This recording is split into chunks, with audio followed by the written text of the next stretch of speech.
va intensifier ses efforts pour faciliter l'accès de l'humanitaire vers l'est de la RDC?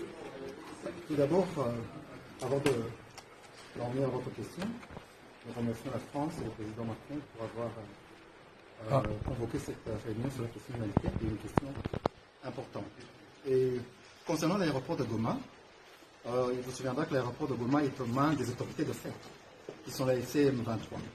Et donc nous, notre position du Rwanda, c'est d'abord de s'assurer que les décisions soient prises dans le cadre de négociations de Doha, puisque c'est là où le gouvernement congolais et la FCM 23 sont assis pour négocier une solution à cette crise. Donc c'est dans ce cadre-là, avec les autorités de fait qui tiennent l'aéroport de Goma, que cela doit se faire. Ce n'est pas ici, Paris ne peut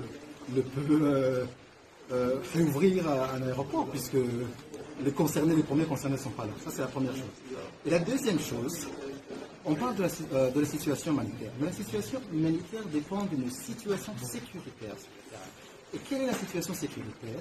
C'est une violation permanente, quotidienne, du cessez-le-feu par le gouvernement congolais, avec ses frappes aériennes, des avions de chasse, des drones d'attaque, qui attaquent non seulement les positions de l'AFC M23, ceux qui ont violation des cessez-le-feu, mais aussi les communautés des villages de Banyamulenge, dans le sud Kivu, ces Congolais Tutsis qui sont persécutés. Et ceci est fait dans le cadre de la montée des discours de haine qui sont propagés par cette milice Wazalendo créée, soutenue et financée par le gouvernement congolais. Donc vous, la réouverture de l'aéroport de Goma, vous n'y croyez pas? Non, c'est pas qu'on n'y croit pas. Il faut d'abord procéder d'une façon ordonnée, puisque l'aéroport de Goma n'est pas un aéroport qui est dans l'air.